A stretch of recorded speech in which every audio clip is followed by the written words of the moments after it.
রাসূলুল্লাহ সাল্লাল্লাহু আলাইহি ওয়াসাল্লামের কাছে আল্লাহ তাআলা যে কোরআন নাজিল করেছেন, এই কোরআন যেটা লেটেস্ট ভার্সন অফ রেভিলেশনের সর্বশেষ ভার্সন, এটা আল্লাহ তাআলা বিষ্ণু ঈসা ইসলামের কাছে নানাভাবে নাজিল করতেন।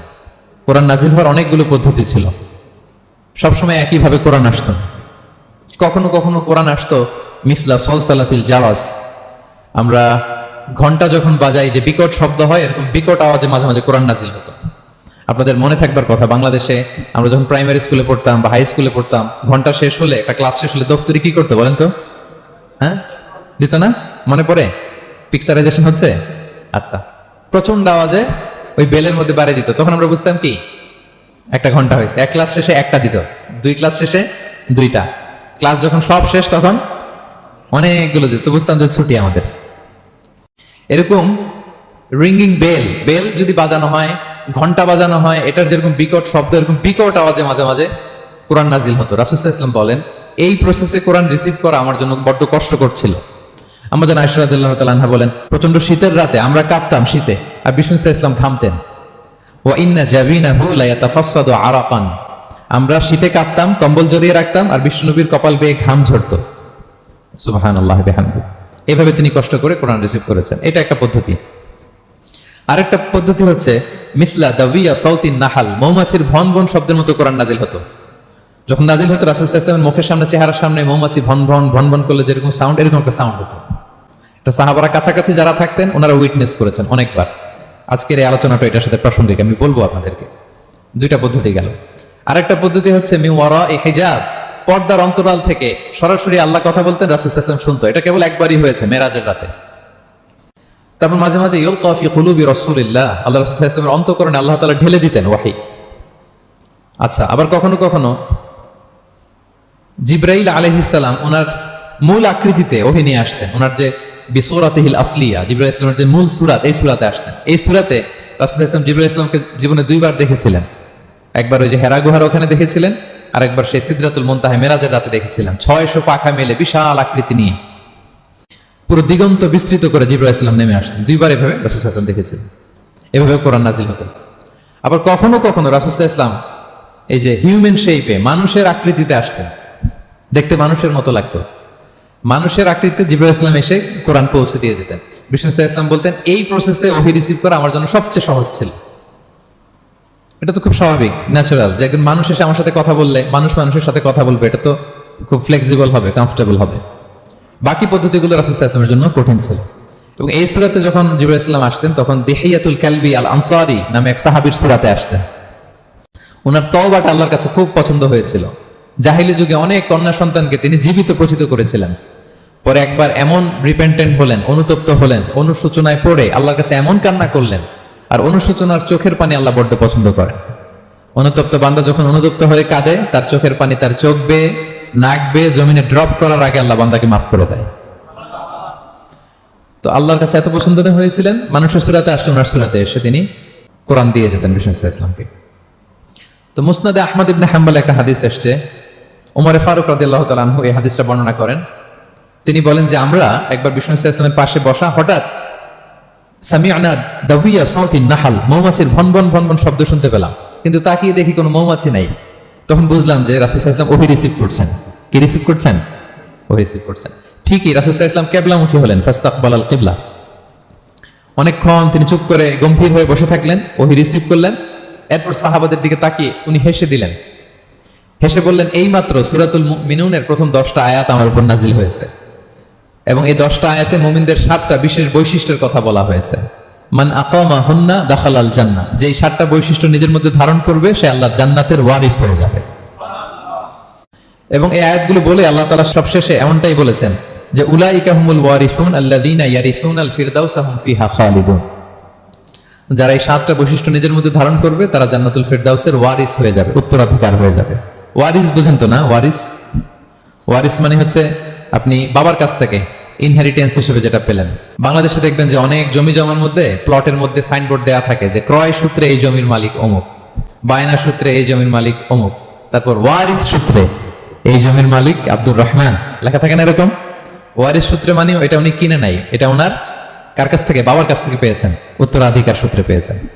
তো দেখেন আল্লাহ তাআলা এই শব্দটাই লিটারালি এই শব্দটাই ব্যবহার করেছেন যে আল্লাযীনা ইয়ারিফুনাল ফিরদাউসা হুম ফিহা খালিদুন। বিশ্বাসীরা যদি এই 7টা গুণ নিজের মধ্যে ধারণ করে তাহলে বাবার সম্পদে সন্তানের জন্য ভাগ থাকে, সে ওয়ারিস হয়। আমার এই উম্মতেরা, আল্লাহর এই বান্দারা জান্নাতুল ফেরদাউসের ওয়ারিস হয়ে যাবে। তো বলেন, আমরা জান্নাতুল ফেরদাউসের ওয়ারিস হতে চাই কি চাই না? চাই, সবাই চাই। হ্যাঁ বলেন বলেন, চাই তো? ইনশাআল্লাহ ইনশাআল্লাহ, আল্লাহুম্মা জাআলনা মিনহুম। তো আমরা তাহলে শুনি আল্লাহ তাআলা কি বৈশিষ্ট্যের কথা বললেন যেগুলো ধারণ করলে আমরা জান্নাতুল ফেরদাউসের ওয়ারিস হব। আম্মাজান আয়েশা রাদিয়াল্লাহু তাআলা আনহাকে সাহাবারা জিজ্ঞেস করতেন যে আম্মাজান কাইফা কানা খুলুকু রাসূলিল্লাহ, আল্লাহ রাসূল সাল্লাল্লাহু আলাইহি ওয়াসাল্লামের আচরণ কেমন ছিল? তিনি বলতেন কানা খুলুকুহু আল কুরআন, রাসূল সাল্লাল্লাহু আলাইহি ওয়াসাল্লামের আচরণ ছিল কোরআনের মতো আচরণ। উম্মে সালামা রাদিয়াল্লাহু তাআলা আনহা, আমাদের আরেক আম্মাজান, ওনাকে জিজ্ঞেস করা হলে উনি বলতেন রাসূল সাল্লাল্লাহু আলাইহি ওয়াসাল্লাম যখন রাস্তা দিয়ে হেঁটে যেতেন কাআন্নাল কুরআনা ইয়ামশি আলাল আরদ, মনে হতো লিভিং কোরআনটা রাস্তা দিয়ে হেঁটে যাচ্ছে। তো সাহাবারা যখন আরো ইন ডিটেইল জানতে চাইলেন তখন আম্মাজান আয়েশা বললেন তোমরা সূরা মুমিনুনের প্রথম 10 আয়াত পড়ো। এই 10 আয়াতে যা যা আল্লাহ বলেছেন এটাই ছিল খুলুকু রাসূলিল্লাহ, এটাই ছিল বিশ্বনবীর আচরণ। তো আসুন আমরা দেখি রাসূল সাল্লাল্লাহু আলাইহি ওয়াসাল্লামের আচরণ কেমন ছিল এবং কোন বৈশিষ্ট্যগুলো থাকলে আল্লাহ তাআলা আমাদেরকে জান্নাত দিয়ে ধন্য করবেন। সূরাতুল মুমিনুনটা আল্লাহ তাআলা শুরু করছেন ক্বাদ আফলাহাল মুমিনুন আল্লাযীনা হুম ফি সালাতিহিম খাশিউন, অর্থাৎ সফল হয়েছে তারা, ঈমান এনেছে যারা। প্রথম আয়াতের অর্থ হচ্ছে ক্বাদ আফলাহাল মুমিনুন, বিশ্বাসীরাই সফল হয়েছে। আল্লাহ তাআলা সফলতার মানদণ্ড এখানে ফিক্স করেছেন, ক্রাইটেরিয়া ফিক্স করেছেন ঈমান, বিশ্বাস, যেটা সবচাইতে দামি। সবচাইতে দামি কি? ঈমান, সবার উপরে ঈমান। এজন্য যারা ঈমান এনেছে আল্লাহর উপর, যারা বিশ্বাস স্থাপন করেছে তারাই সফল হয়েছে। তো এই বিশ্বাসীদের কিছু গুণাবলী থাকতে হবে, কিছু ফিচার থাকতে হবে, তবেই তারা জান্নাতের ওয়ারিস হবে। সেগুলো কি আল্লাহ শুরু করছেন। আল্লাহ বললেন প্রথম বৈশিষ্ট্য হচ্ছে আল্লাযীনা হুম ফি সালাতিহিম খাশিউন। 7টা বৈশিষ্ট্যের প্রথমটা বলতেছি, যারা সফল হয়েছে বিশ্বাসীরা, ওই বিশ্বাসীরা যারা তাদের সালাতে বিনয়াবনত থাকে, বিনম্র থাকে। সালাত যখন আদায় করে তারা খুশু খুদুর সাথে সালাত আদায় করে, এটা হচ্ছে প্রথম বৈশিষ্ট্য। বিনয়ের সাথে। খুশু খুদু মানে হচ্ছে অন্তরের একাগ্রতা এবং অঙ্গ প্রত্যঙ্গের একাগ্রতা। খুব সহজে আপনার অন্তরটাও থাকবে, এখানে আল্লাহর ভয় থাকবে, একাগ্র চিত্তে আপনি আল্লাহকে স্মরণ করবেন, আবার অঙ্গ প্রত্যঙ্গগুলো ঠিক থাকবে, এগুলো নড়াচড়া করবে না। আমরা অনেকে সালাতে দাঁড়ালে খুব বেশি নড়াচড়া করি, সালাতে কিন্তু খুব বেশি মুভমেন্ট করা যায় না, এটা নিষেধ। খুব জরুরি প্রয়োজন ছাড়া মুভমেন্ট করা নিষেধ।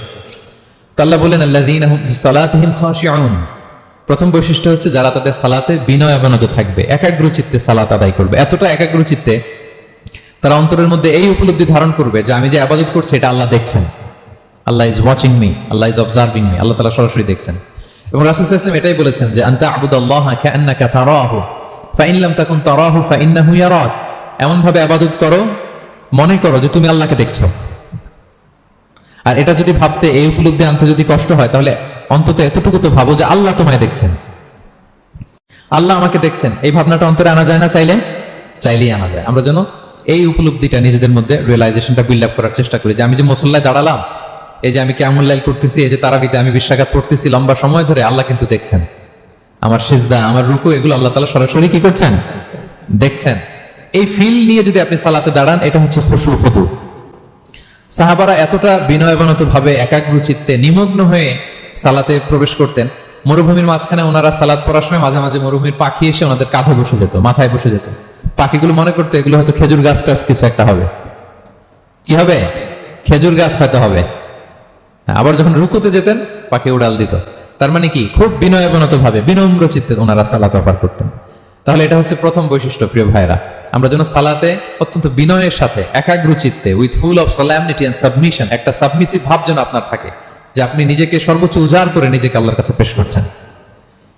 এই অ্যাটিটিউডটা যেন আমাদের নামাজের মধ্যে থাকে। এটা হচ্ছে 1 নম্বর বৈশিষ্ট্য, আল্লাযীনা হুম ফি সালাতিহিম খাশিউন, যারা বিনয়াবনত ভাবে থাকে। অনেকে বলে হুজুর মন বসে না নামাজে আমার। এটা অনেকের প্রশ্ন, অনেকের জিজ্ঞাসা যে মনটা ধরে রাখতে পারি না। নামাজে দাঁড়ালেই সারাদিন যেটা মনে হয় না ওইটা নামাজে মনে চলে আসে, এরকম হয় না? সারাদিন এটাকে কি যেন ভাবতেছিলাম মনে নাই, নামাজে দাঁড়ালেই মন চলে আসে। তারপরে মনকে আরবিতে বলে, অন্তরকে বলে কলব। কলব মানে যেটা খুব নড়াচড়া করে, মুভমেন্ট করে, ওইটাই কলব। মন দেখবেন এদিকে ছোটে ওদিকে ছোটে। ওই যে আমরা ছোটবেলায় একটা গান শুনতাম, গানটা হচ্ছে পাগল মন, মন কেন এত কথা বলে। মানে মন এদিকে ছোটে ওদিকে ছোটে, মনকে ধরে রাখা বড্ড জটিল, কষ্টকর। তো এটা স্বাভাবিক। অনেকেই বলে হুজুর আমার মন থাকে না নামাজে, একাগ্র চিত্তে নামাজ তো আদায় করতে চাই কিন্তু মনটাকে ধরে রাখা যায় না। তো কিভাবে এই খুশু খুদু সাবমিসিভনেস আপনি কিভাবে বাড়াবেন, এটাও বিষ্ণু ইসলাম আমাদেরকে ইনস্ট্রাক্ট করেছেন, গাইড করেছেন। কিভাবে এই খুশুটা আসবে, অন্তরের মধ্যে একাগ্রতা আসবে। এক নম্বর পদ্ধতি হচ্ছে খুশু খুদু বাড়ানোর। সালাতে যখন আপনি দাঁড়াবেন, বিষ্ণু বলেন সল্লু সলাতান মুআদ্দিয়া। বিষ্ণু বলেন মনে করো যে নামাজটা পড়তেছো এটা হতে পারে তোমার বিদায়ী নামাজ, শেষ নামাজ জীবনের, হতে পারে না? ধরেন যে মাগরিবের সালাত যে আমরা আজকে পড়বো, এমন তো হতে পারে এটাই আমাদের জীবনের শেষ নামাজ। কি বলেন, হতে পারে কিনা? পারে। আমরা কে কখন চলে যাব আমাদের তো জানা নাই। তো এই যে মুসল্লায় যখন আমরা দাঁড়াই, তখন কেন আমরা এটা ভাবি না যে it could be the last and final prayer in my life, হতে পারে এটাই আমার জীবনের শেষ নামাজ। এটা যদি আপনি ভাবতে পারেন তখন দেখবেন ঠিকই আপনার একাগ্রতা, সাবমিসিভনেস এটা বাড়তেছে। আপনাকে যদি বলা হয় যে আজকে রাত 10টায় তোমার দুনিয়ার সফর শেষ, নতুন স্টেশনে যেতে হবে, আলামুল বারজাকে, তোমার শেষ, তোমার মৃত্যু হয়ে যাবে। আজকে যে মাগরিব আর এই যে এশা আর যে তারাবির সালাত, এটাই তোমার লাস্ট নামাজ, যাও এটাই তোমার লাস্ট চান্স। এটা যদি আজকে আমরা জানি, এই হলরুমে যারা আছি, যদি এটা জেনে যায় যে আজকের তারাবিটাই শেষ তারাবি, শেষ সুযোগ, বলেন তো আমাদের অবস্থা কি হবে? প্রতিদিন ধরেন যে মাগরিবের নামাজের পরে একটু নিউজ দেখেন, একটু ফেসবুকে ঢুকেন, আজকেও তো ঢুকবেন তাই না? ঢুকবেন কি করবেন আজকে? আল্লাহ আকবার, সব বাদ দিয়ে অজু করে আতর মেখে জায়নামাজটা ভিজিয়ে দীর্ঘ কিয়ামুল লাইল করবেন, সিজদায় পড়ে চোখের পানি দিয়ে জায়নামাজ ভিজিয়ে দেবো আমরা, ঠিক কিনা? কারণ আমি নিশ্চিত হতে পেরেছি এটাই আমার শেষ নামাজ। তো এটা তো প্রত্যেক সালাতের ক্ষেত্রেই আমাদের প্রযোজ্য। আসলে আমরা যদি নামাজ পড়ি, যে কোনো নামাজই তো আমার শেষ চান্স হতে পারে। কি বলেন, হতে পারে কি পারে না বলেন তো? পারে। এই টেকনিকটাই রাসূল সাল্লাল্লাহু আলাইহি ওয়াসাল্লাম শিখিয়েছেন, বলেছেন সাল্লু সালাতান মুআদ্দি, মনে করো এটাই হতে পারে তোমার জীবনের শেষ নামাজ। আমাদের ইউনিভার্সিটিতে ইমাম বেসার, যিনি চিফ ইমাম, উনি নামাজের আগে একটা চমৎকার অ্যানাউন্সমেন্ট দেয়। উনি বলে যে লেটস পারফর্ম দিস সালাহ as if this is our last and final prayer. চলুন এমন ভাবে নামাজটা পড়ি, ভাবি যে হতে পারে এটাই আমার জীবনের শেষ নামাজ। তাহলে সম্মানিত, শুধু এই ভাবনাটা নিয়ে যদি আমরা মুসল্লায় দাঁড়াই, দেখবেন যে ওই দিন আপনার মনে দৃশ্য দিক যাবে না, একটা ভয় কাজ করবে যে হায় রে, হতে পারে এটাই আমার লাস্ট চান্স, আর আমার রবকে সিজদা দেওয়ার সুযোগ হয়তো আমি আর পাবো না।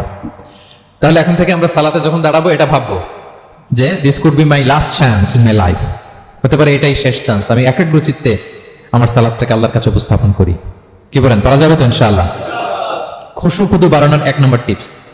খুশু খুদু বাড়ানোর 2 নম্বর টিপস হচ্ছে তাড়াহুড়ো না করা। আমরা অনেকে তাড়াহুড়ো করি, রুকু থেকে হুট করে দাঁড়িয়ে যাই, তারপরে সোজা হয়ে দাঁড়িয়ে না থেকে তাড়াতাড়ি সিজদায় চলে যাই, 2 সিজদার মাঝখানে ধীরস্থির ভাবে বসার কথা, আমরা না বসে 2য় সিজদায় চলে যাই। এই প্রবণতা আমাদের অনেকের আছে না? এটা কিন্তু নিষেধ। তা'দীলুল আরকান, বাকি সব মাযহাবে এটা ফরজ। আপনি তাড়াহুড়ো করলে আপনার নামাজই হবে না। আর আমাদের মাযহাবে, হানাফি মাযহাবে, এটা ওয়াজিব। ওয়াজিব তরক করলে সাউ সিজদা দিতে হয়। 2 সিজদার মাঝখানে আপনি সুস্থির হয়ে বসবেন। অনেকে দেখা যায় একটা সিজদা দিয়ে মাথা কোন রকম উঠিয়েই আরেক সিজদায় বসেও নাই ঠিক মতো আরামসে, এরকম আছে না? এটা যদি কেউ করে আমাদের মাযহাব অনুযায়ী তার সব সিজদা দিতে হবে। তাহলে এরকম তাড়াহুড়ো করা যাবে? আর এখন থেকে তো কি করবেন বলেন? ধীরস্থির ভাবে নামাজ পড়বো। No rushing in salah, no hastiness in salah. নামাজে রাশ করা যাবে না, রিল্যাক্সের সাথে আমরা নামাজ পড়বো, ধীরস্থির ভাবে নামাজ পড়বো। রুকু সিজদা গুলো খুব চমৎকার ভাবে আদায় করবো। রাসূল সাল্লাল্লাহু আলাইহি ওয়াসাল্লাম রুকু যে দিতেন, ওনার পিঠটা এত স্ট্রেট ফরওয়ার্ড হতো, সাহাবারা বলতেন লাউ ইস্তাকাররা আলাইহিল মা লাসাব্বা আলাইহিল মা আলাস্তাকাররা। পানি ভর্তি 1 গ্লাস পানি যদি রাসূল সাল্লাল্লাহু আলাইহি ওয়াসাল্লামের রুকু দেওয়া পিঠের উপর রেখে দেওয়া হয়, পানিটাও পড়বে না, গ্লাসটাও ভাঙবে না। তার মানে এত স্ট্রেট ফরওয়ার্ড পিঠ ছিল।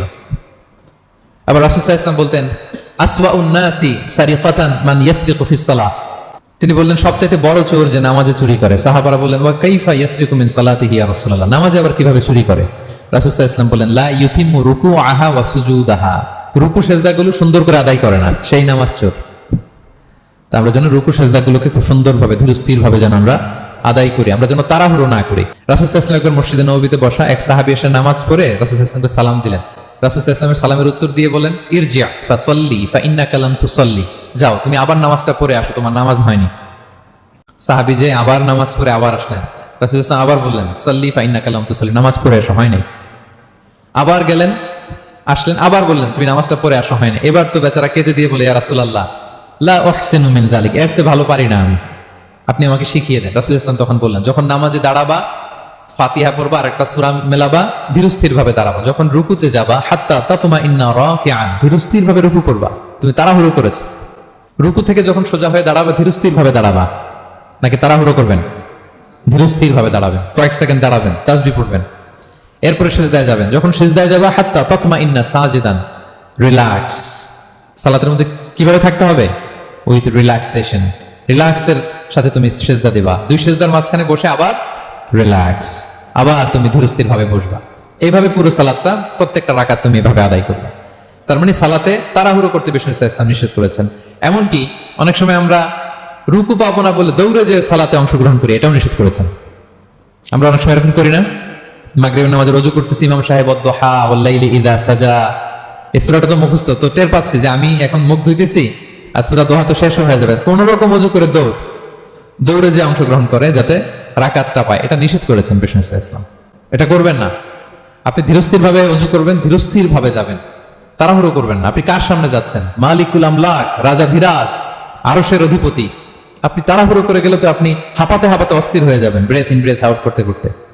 ধীরস্থির ভাবে যাবেন, অংশগ্রহণ করবেন। রাসূল সাল্লাল্লাহু আলাইহি ওয়াসাল্লাম বলেন, ইদা উকিমাতিস সালাতু ফালা তা'তুহা তাসআউন, নামাজ শুরু হয়ে গেলে দৌড়ে দৌড়ে যে অংশগ্রহণ করবে না। আলাইকুম বিসাকিনা, ধীরস্থির ভাবে যে অংশগ্রহণ করবে। ফামা আদরাকতুম ফাসাল্লু, ধীরস্থির ভাবে যে যতটুকু পাও অতটুকুই পড়ো। ওমা ফাতাকুম ফাআতিমু, যেটা ছুটে যায় নিজে পরে দাঁড়িয়ে আদায় করে নাও। সুবহানাল্লাহ বিহামদি। কত সহজ করে দিয়েছেন। তাহলে সালাতে তাড়াহুড়ো করা যাবে? প্রিয় ভাইরা বলেন তো, তাড়াহুড়ো করা যাবে আর আজকে থেকে?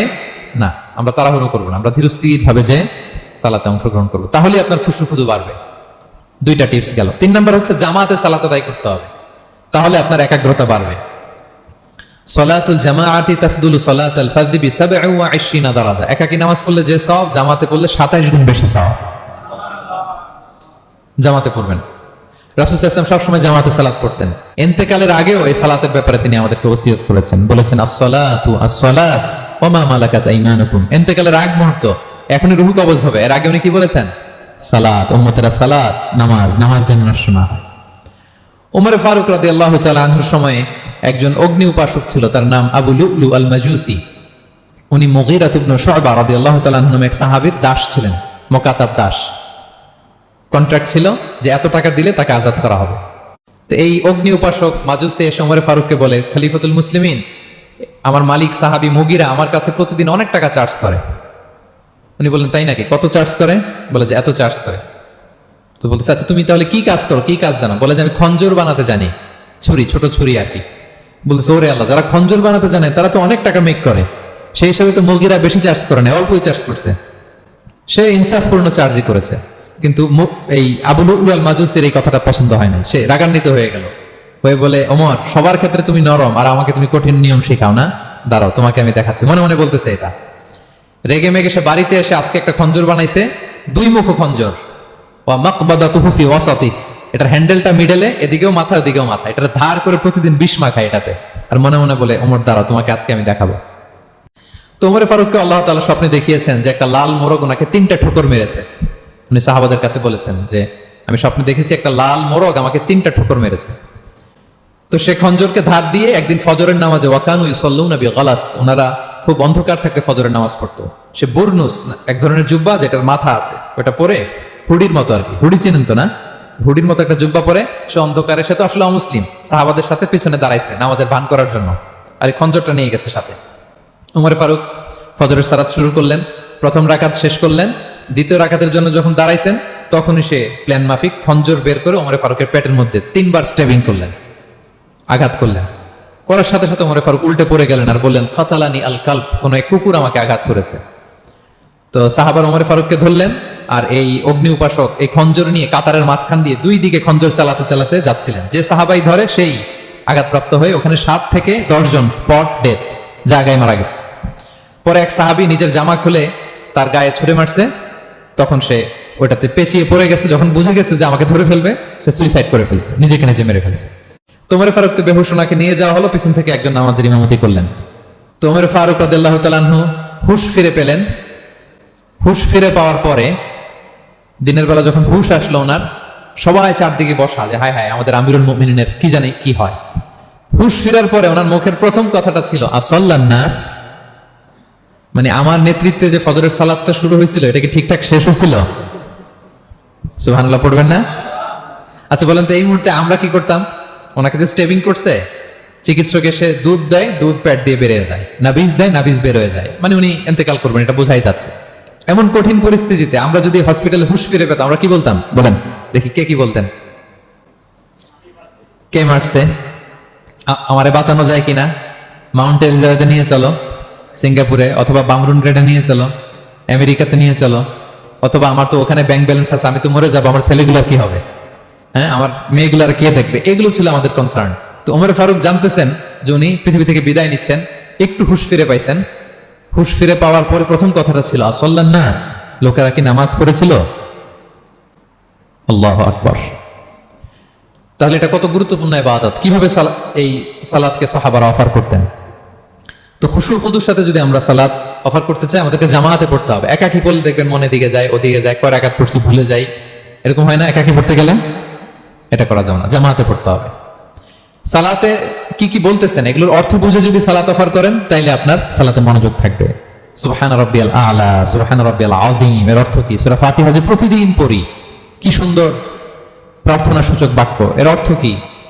আল্লাহ সকল প্রশংসা তোমার, আল্লাহ তুমি দয়াময় মেহেরবান, আল্লাহ তুমি বিচার দিবসের মালিক, যেদিন তোমার আরশের ছায়া ছাড়া কোনো ছায়া থাকবে না। নবীদের যে পথে চালিয়েছে ওই পথে আমাদেরকে চালাও, যারা ভ্রান্ত হয়েছে, যারা তোমার ক্রোধের শিকার হয়েছে, ওই পথে আমাদেরকে চালিও না। কি চমৎকার চমৎকার কথা মালা দিয়ে আমরা এই দোয়াগুলো পড়ি। আমরা অর্থ বুঝি না বলে আমাদের হৃদয়ে টাচ করে না, ঠিক কিনা?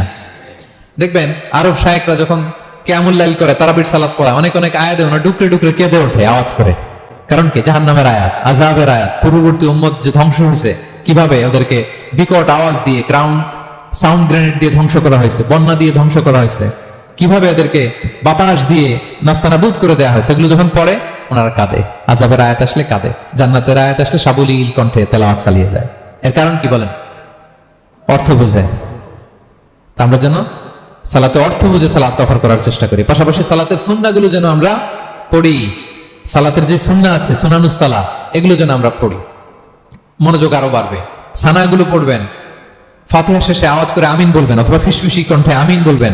বিষ্ণু সাল্লাল্লাহু আলাইহি ওয়াসাল্লাম বলেন, ইদা আম্মানাল ইমামু ফাআমিনু, ইমাম আমিন বললে তোমরাও আমিন বলো, কারণ এই মাত্র একটা দোয়া করা হয়েছে। সূরা ফাতিহাটা কি? একটা দোয়া। ইদা ওয়াফাকা তা'মিনুকুম তা'মিনাল মালাইকাতি গুফিরা লাহু মা তাকাদ্দামা মিন যামবিহি ওয়া মা তাআখার। রাসূল সাল্লাল্লাহু আলাইহি ওয়াসাল্লাম বলেছেন, ইমাম যখন আমিন বলে তোমরাও তখন আমিন বলো, কারণ তোমরা যখন আমিন বলো ফেরেশতারাও আমিন বলে। আর তোমাদের আমিন আর ফেরেশতাদের আমিন যখন একসাথে হয়ে যায়, তোমাদের পূর্বের সব গুনাহ আল্লাহ মাফ করে দেয়। এটা আমিন বলা সুন্নাহ, বলবেন। নামাজ বাঁধার পরে সুন্নাত নামাজে, নফল নামাজে সানাগুলো পড়বেন, কত চমৎকার অর্থবোধক সানা আছে। আমরা তো শুধু সুবহানাকাল্লাহুম্মা বিহামদিকা ওয়া তাবারাকা ইসমুকা ওয়া তাআলা জাদ্দুকা শুধু এটাই পড়ি। রাসূল সাল্লাল্লাহু আলাইহি ওয়াসাল্লাম তাকবীরে তাহরিমে বাঁধার পরে অনেক চমৎকার চমৎকার দোয়া পড়তেন। ইন্না সলাতি ওয়া নুসুকি ওয়া মাহইয়ায়া ওয়া মামাতি লিল্লাহি রাব্বিল আলামিন। আমার সালাত, আমার ইবাদত, আমার জীবন মরণ সবটাই কার জন্য? এই দোয়াটা পড়তেন শুরুতেই। তারপর পড়তেন ওয়াজ্জাহতু ওয়াজহিয়া লিল্লাযী ফাতারাস সামাওয়াতি ওয়াল আরদা হানিফা ওয়া মা আনা মিনাল মুশরিকিন। আমার সবকিছুকে আমি এক সত্তার দিকে ফেরালাম, একনিষ্ঠ হয়ে, আর আমি মুশরিক নই, আমি আল্লাহর দিকে একনিষ্ঠ হলাম। এই দোয়াগুলো পড়তেন। আল্লাহুম্মা বাঈদ বাইনি ওয়া বাইনা খাতায়ায়া কামা বাআদতা বাইনাল মাশরিকি ওয়াল মাগরিব। আল্লাহুম্মা নাক্কিনি মিন খাতায়ায়া কামা ইউনাক্কা সাওবুল আবিয়াদু মিনাদ দানাস। আল্লাহুম্মা আগসিল খাতায়ায়া বিল মাই ওয়াস সালজি ওয়াল বারাদ। এগুলো সানা, এগুলো যে সানা আমরা জানিই না। সানা মানে হচ্ছে প্রশংসা সূচক কথা। আমরা শুধু সুবহানাকাল্লাহুম্মা বিহামদিকা এতটুকুই পড়ি। রাসূল সাল্লাল্লাহু আলাইহি ওয়াসাল্লাম বলতেন, আল্লাহ আমার আর আমার গুনার মাঝে এতটুকু দূরত্ব করে দাও, পূর্ব থেকে পশ্চিম যত দূর, আমার আর আমার গুনার বোঝার মাঝে এতটুকু দূরত্ব তুমি করে দাও। সাদা কাপড় যেমনি ধুয়ে ফকফকা করা হয়, আল্লাহ আমাকে তুমি গুনামুক্ত করে এরকম ফকফকা সাদা বানিয়ে দাও, শুভ্র বানিয়ে দাও। আল্লাহ আমাকে তুমি বরফ দিয়ে, ঠান্ডা পানি দিয়ে, তুষারপাত দিয়ে ধুয়ে আমার গুনাহগুলো তুমি পরিষ্কার করে আমাকে তুমি নিষ্পাপ করে দাও।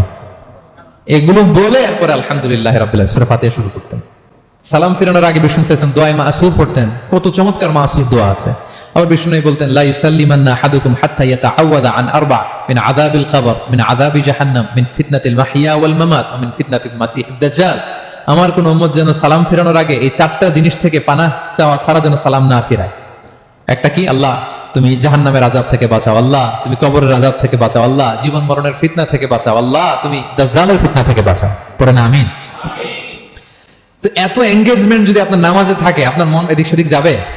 হ্যাঁ, আপনি অর্থ খেয়াল করতেছেন, আযাবের আয়াত আসলে আপনি অশ্রুসিক্ত হচ্ছেন, আপনি দোয়ায়ে মাসুর পড়ছেন, আপনি সানা পড়ছেন, আপনি দীর্ঘ সময় কিয়ামুল লাইল করতেছেন, আপনার মনে এদিক সেদিক ছুটবে? বলেন তো ছুটবে না। এই টিপস গুলো বিষ্ণু সাল্লাল্লাহু আলাইহি ওয়াসাল্লাম শিখিয়েছেন। এগুলো যদি আমরা পালন করি তাহলে আল্লাযীনা হুম ফি সালাতিহিম খাশিউন, বিনম্র চিত্তে সালাত আদায়কারী হিসেবে আমরা আল্লাহর কাছে পরিগণিত হব। তাহলে প্রথম নাম্বার শর্তটা বুঝতে পারছেন কিভাবে সালাত আদায় করতে হবে? হ্যাঁ বলেন তো একজন, কি করতে হবে, কিভাবে সালাত? খুশুর সাথে, বিনয় অবনত চিত্তে, সাবমিসিভ ভাবে, নাকি তাড়াহুড়ো করবেন? কিভাবে পড়বেন নামাজ? ধীরে সুস্থে, উইথ রিল্যাক্স। 2 নম্বর আল্লাহ বলেন ওয়াল্লাযীনা হুম আনিল লাগবি মুআরিদুন। 1 নম্বরে তো তারা নামাজে যখন দাঁড়ায় ধীর স্থির ভাবে খুশুর সাথে পড়ে। 2 নম্বর হচ্ছে তারা অনর্থক কাজ থেকে বিরত থাকে। অনর্থক কথা কাজ এগুলো মুমিনরা বলে না, এগুলোতে জড়ায় না। মিনিংলেস কোন কাজের সাথে বিশ্বাসীদের কোনো সম্পর্ক, অর্থবোধক কাজ, ভালো কাজ, কল্যাণমূলক কাজ, সামাজিক কাজ, মানবতার কল্যাণে যে কাজগুলো আছে এগুলোর সাথে তারা জড়ায়। বিষ্ণু ইসলাম বলেছেন মিন হুসনি ইসলামিল মারই তারকুহু মা লা ইয়ানি। ব্যক্তির ইসলামের সৌন্দর্য হচ্ছে যে ব্যক্তি এমন কোনো কাজ করবে না যেটার কোনো মিনিং নাই, মিনিংলেস কাজ থেকে সে বেঁচে থাকবে। মুহাদ্দিসিনে ইকরাম এই হাদিসটাকে বলে রুবউদ্দিন, মানে দিন ইসলামকে যদি 4 ভাগ করেন, এই 4 ভাগের 1 ভাগের কথা এই হাদিসের মধ্যে চলে আসছে। সেটা কি? যে বিশ্বাসীরা কোনো অনর্থক কাজে জড়ায় না নিজেদেরকে। অনর্থক কাজ, কথাবার্তা, অপ্রয়োজনীয় আড্ডা, অপ্রয়োজনীয় খুশগল্প, অন্যকে নিয়ে সমালোচনা, অন্যের গীবত, শেকায়াত, ওর এই সমস্যা, ওর এই সমস্যা, চায়ের আড্ডাতে আমরা এরকম সমালোচনার ঝড় তুলি, ঠিক কিনা বলেন? ঠিক কিনা? এটা করা যাবে না। আপনি জান্নাতেরও ওয়ারিস হবেন, আবার চা মুখে নিয়ে আপনি শেকায়াত করবেন, গীবত করবেন, দুইটা একসাথে যাবে না।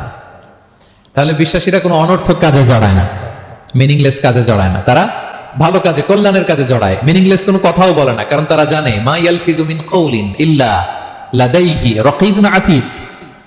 আমরা যা বলি, মুখ নিঃসৃত যা বের হয়, এটাকে লিখে রাখার জন্য একদল ফেরেশতা আছে, রাকিব পর্যবেক্ষণকারী, আতীদ একেবারে প্রহরীর মতো আছে।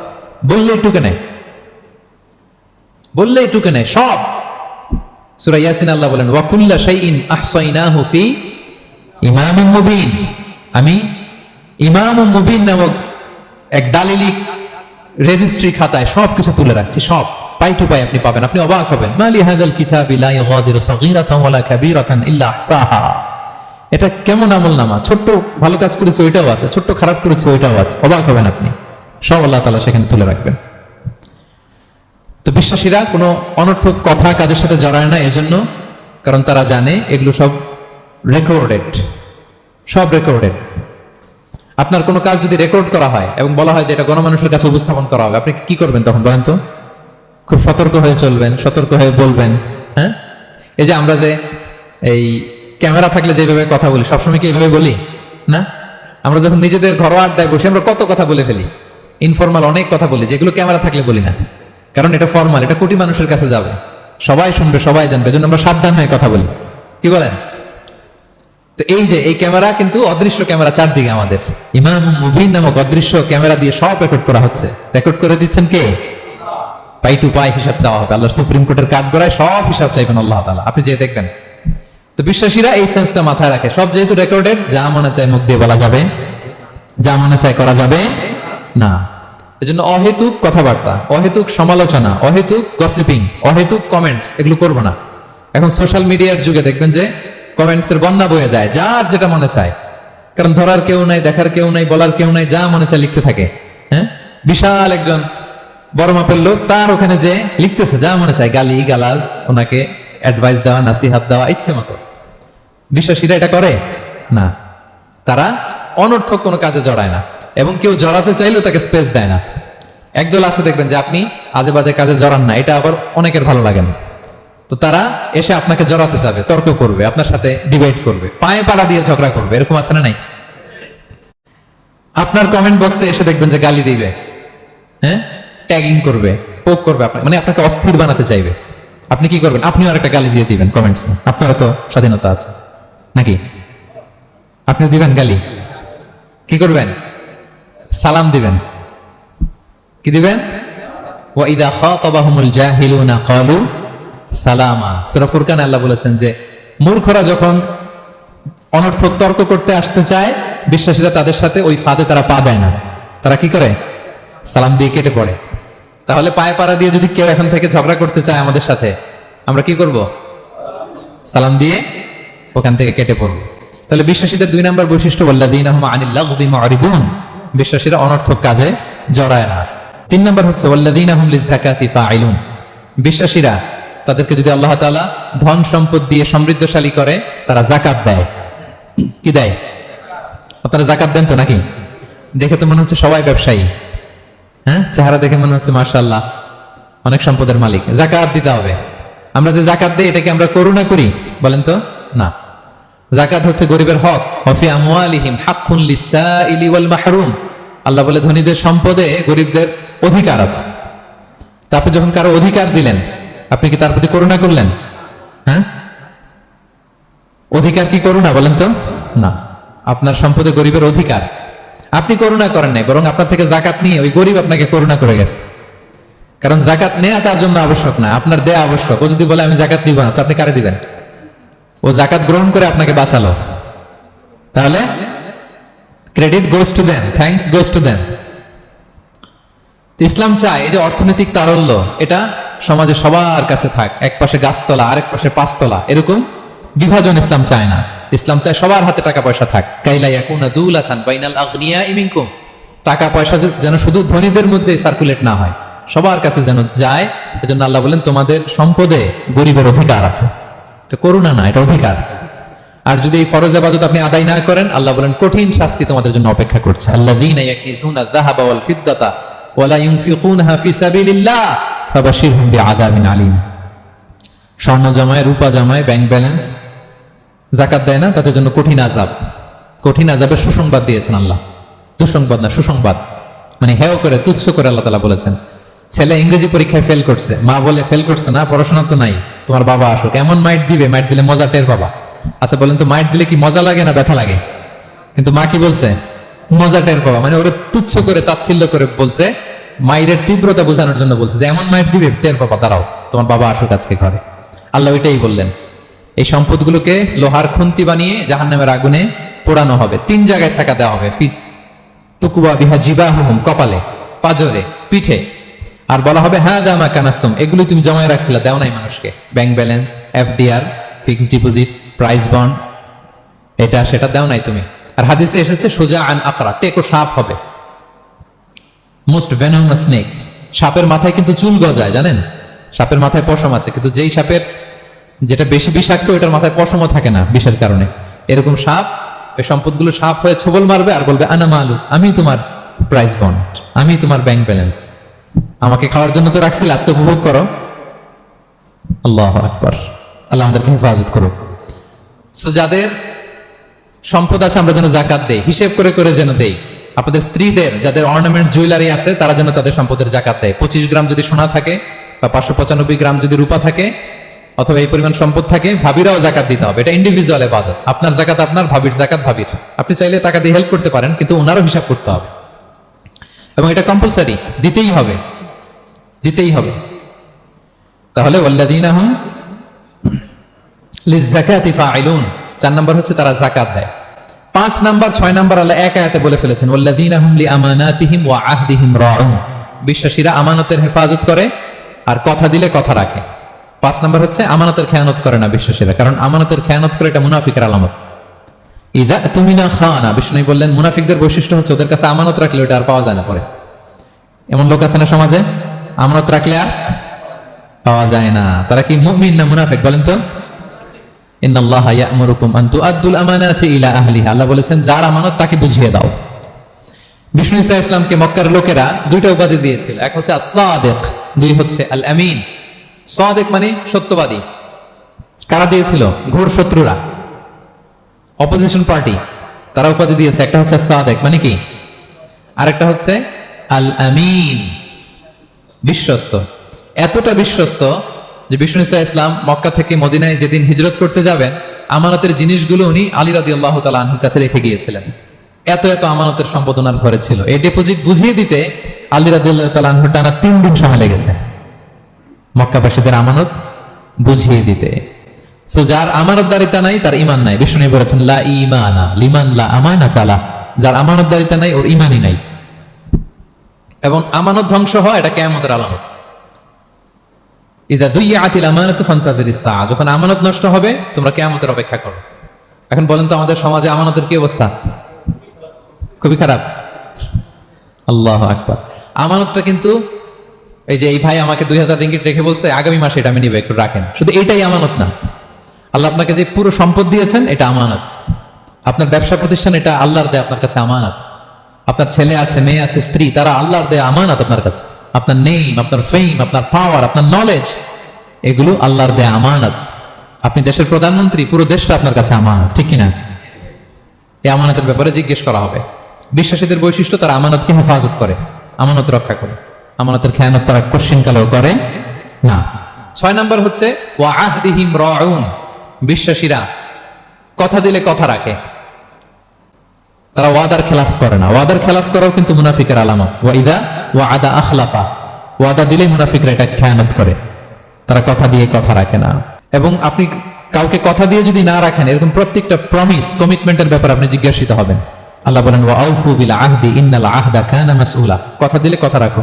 ছেলে মেয়েদের কথা দিলে কথা রাখবেন, বন্ধু বান্ধবদেরকে কথা দিলে কথা রাখবেন, স্ত্রীকে কথা দিলে কথা রাখবেন। প্রমিস দিলে এটা রাখতে হবে, কারণ এর ব্যাপারে জিজ্ঞেস করা হবে।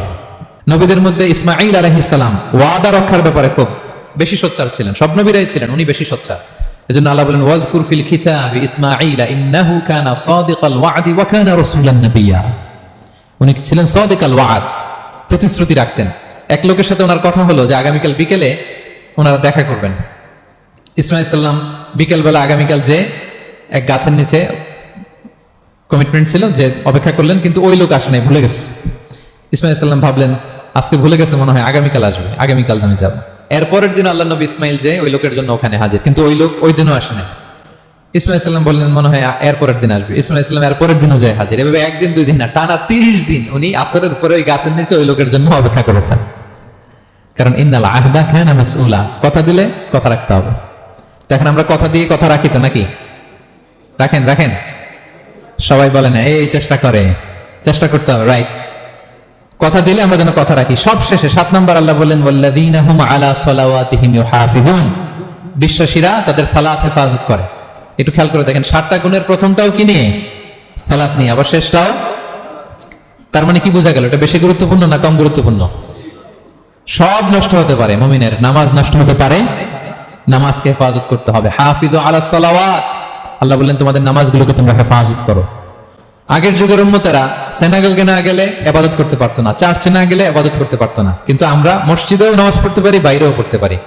5টা বিশেষ বৈশিষ্ট্য আল্লাহ তাআলা বিষ্ণু ইসলামকে দিয়েছিলেন। এর মধ্যে একটা হচ্ছে জুইলাত লি আল আরদু কুল্লুহা মাসজিদান ওয়া তাহুরা, আল্লাহ আমার জন্য পুরো জমিনটারে মসজিদ বানাই দিয়েছে। পুরো জমিন। আপনি ফ্লাই করতেছেন, বিমানে পড়তে পারবেন। আপনি সাগরে আছেন, জাহাজে পড়তে পারবেন। আপনি বিকেলবেলা মাঠে আছেন, অজু থাকলে আল্লাহু আকবার বলে দাঁড়ায় যাবেন, বন্ধুদেরকে নিয়ে যে কোনো জায়গায় নামাজ পড়া যায়, ঠিক কিনা? এই নামাজ নিয়ে কোনো এক্সকিউজ চলবে না। No excuse will be granted that day. দাঁড়িয়ে পড়তে পারেন না, বসে পড়তে হবে। বসে পারেন না তো শুয়ে পড়তে হবে। শুয়ে পারেন না তো ইশারায় পড়তে হবে। ওজুর জন্য পানি নাই তো তায়াম্মুম করে পড়তে হবে, ঠিক কিনা? হাফিজু আলা সালাওয়াত, সালাতের ব্যাপারে সচেষ্ট হও, কারণ এটা প্রথম হিসেব চাইবেন আল্লাহ। আল্লাহ বলেন আউয়ালু মা ইউহাসাবু বিহিল আবদু ইয়াউমাল কিয়ামাতি আস-সালাহ, কিয়ামতের সর্বপ্রথম হিসেব হবে নামাজের। আওয়াজ করে বলেন কিসের? ফাইন সলুহাত সলুহা সাইরু আমালি, নামাজের হিসেব যদি সহজ হয় সব সহজ, আর নামাজের হিসেব যদি গন্ডগোল হয় পুরো আমল নামায় গন্ডগোল লেগে যাবে। প্রিয় ভাইরা, তাই আমরা যেন সালাতের ব্যাপারে যত্নবান হই, আমরা যেন খুশু খুজুর সাথে সালাত পড়ি, আমরা যেন অনর্থক কথাবার্তা কাজ থেকে যেন বেঁচে থাকি। আল্লাহ যাদেরকে আমাদেরকে সম্পদ দান করেছেন, আমরা যেন ফরজ যাকাতটুকু আদায় করি। আমরা যেন আমানতের ব্যাপারে সাবধান হই, সচেতন হই, আমানতকে যেন রক্ষা করি। আমরা যেন কথা দিলে কথা রাখি, এবং যে কোনো মূল্যে আমরা যেন সালাতকে হেফাজত করি। আমাদের সব মিস হতে পারে। কাজকে আমরা বলবো যে নামাজ আছে, নামাজকে বলা যাবে না আমার কাজ আছে, ঠিক কিনা বলেন? আওয়াজ করে বলেন ঠিক কিনা? কাজকে কি বলবো আমরা? নাকি নামাজকে বলবেন আমার একটু কাজ আছে? না, আমরা যেন সালাতের ব্যাপারে যত্নশীল হই, সচেতন হই। এই যে 7টা গুণের কথা বললাম, যারা এটার উপর আমল করবে, যারা এটা নিজের মধ্যে ধারণ করবে, আল্লাহ বলেন উলাইকা হুমুল ওয়ারিসুন, এরা ওয়ারিস। আল্লাযীনা ইয়ারিসুনাল ফিরদাউসা হুম ফিহা খালিদুন, তারা জান্নাতুল ফিরদাউসের ওয়ারিস হয়ে যাবে। আমরা যেন এই ভালো গুণগুলো, এই বৈশিষ্ট্যগুলো, এই ফিচার্সগুলো যেন নিজেদের মধ্যে আত্মস্থ করতে পারি, এবং জান্নাতুল ফিরদাউসের ওয়ারিস যেন আমরা হতে পারি। আল্লাহ তাআলা আমাদের সবাইকে কথাগুলো বোঝার ও আমল করার তৌফিক দান করুক।